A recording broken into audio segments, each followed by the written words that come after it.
There's this invisible lifeline that keeps modern medicine running. It's a system that works completely behind the scenes, but it touches every single patient. Today, we're going to go inside that absolutely critical system, the hospital supply chain.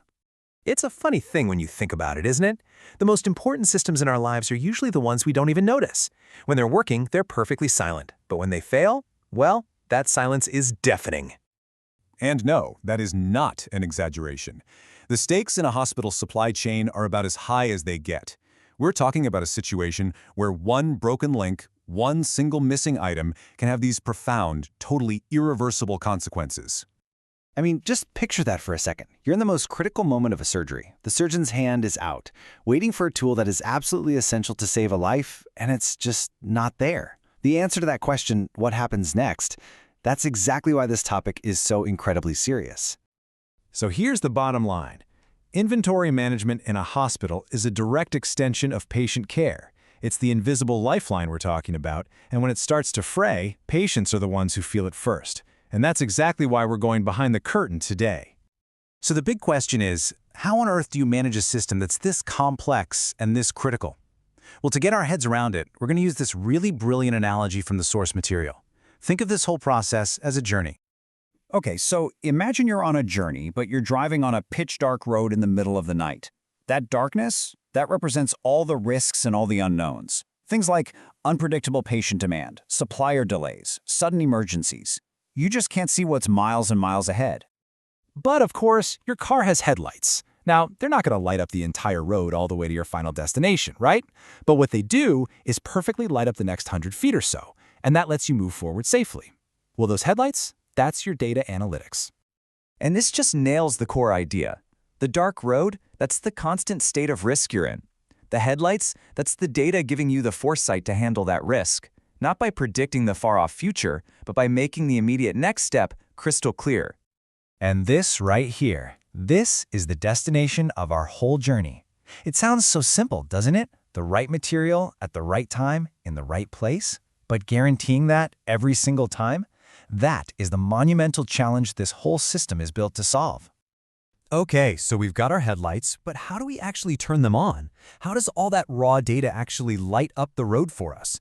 Well, it all starts with a surprisingly simple but incredibly powerful idea: classification. Just think about this. A single large hospital has to manage tens of thousands of different items. We're talking syringes, scalpels, medications, super specialized surgical equipment. The list is just immense. Trying to track every single one of those things with the same level of attention would be literally impossible. So what's the solution, right? You can't micromanage everything. You have to prioritize. You've got to figure out what needs your immediate, constant attention and what doesn't. And the system makes this whole mess manageable by asking a few simple, powerful questions about every single item. Is this stuff vital and expensive? Does demand for it change with the seasons? Is it hard to get a hold of? By classifying things this way, it creates a clear roadmap, and that shows managers exactly where they need to focus their energy. But what's so fascinating here is that this reveals the system's single point of failure. It doesn't matter how sophisticated your analytics are, because if the initial data you put into the system is wrong, every single decision that follows is going to be wrong too. It all comes down to accuracy right at the start. And that brings us to this really interesting paradox at the heart of the whole thing. The system is incredibly vulnerable to human error, and yet it's completely reliant on human oversight to even function. So let's unpack that. Okay, so in a perfect world, the process looks beautifully simple.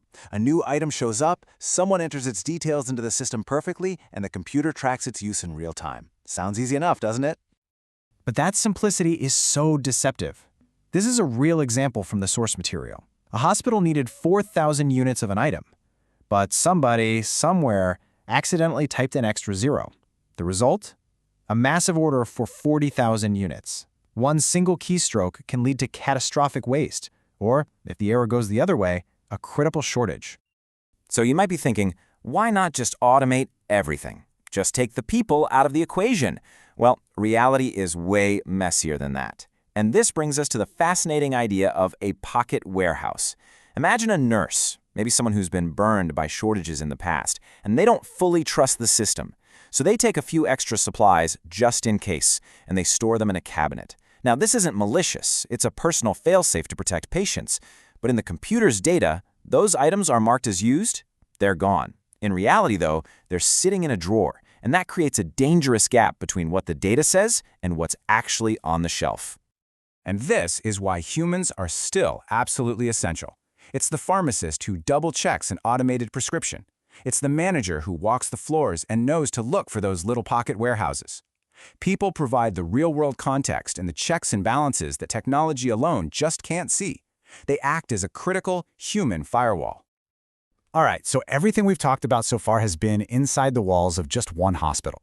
But now I want us to zoom out, because this system is actually much bigger than that. It's an interconnected national strategy. The structure is actually pretty elegant. Think of it in layers. At the base, you have the individual hospital, just managing its daily needs. Then, above that, you have these regional directorates that coordinate all the hospitals in their area. And then at the very top, you have the Ministry of Health, which sets the national policy and oversees the whole shebang.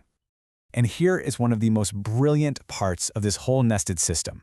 When one hospital needs something, the system's first move isn't to buy it. No, the first thing it does is ask, hey, does another hospital somewhere in the country have a surplus of this? And if the answer is yes, a transfer is made. This simple check prevents a massive amount of waste and saves a ton of public resources. It's genius.